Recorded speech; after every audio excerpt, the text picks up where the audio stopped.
Welcome to Koskinen Stadium. Alongside Nick Petraccione, I'm Guzman. Syracuse just lost its second straight overtime game, 16-15, this time to Duke. Nick, though, in the first half, Syracuse did lead 11-6. What did you see out of this team that they did well?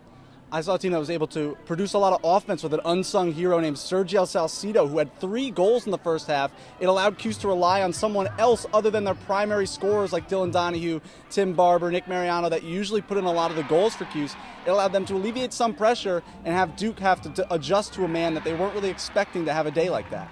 But then Duke came back scoring 9 goals as opposed to Syracuse's 4 in the second half. What did Syracuse do wrong in the second half that has you cause for concern? Faceoffs was very hard. Ben Williams didn't perform to what he usually does, which is around 70% on the faceoff dot. Duke was allowed to exploit that, giving them more offensive possessions. But overall, Syracuse just didn't finish in the offensive end. They were getting looks, but they weren't getting quality shots able to put it past Fowler today. And one of the persons that led the Duke charge, per se, was Deemer Class. 7 goals today. What did you see out of the Duke attack, man, that he did so well? It's always hard to guard a lefty. Lefties in lacrosse are phenomenal scorers because they're able to pick pockets in ways that you're not able to a righty to do. He's dominant on the right side, somewhere where Syracuse is a little weak. So he's able to get those shots. He was able to dodge well. Miles Jones created a lot of space, drawing double teams and slides all the time, which allowed Deemer Class to be open.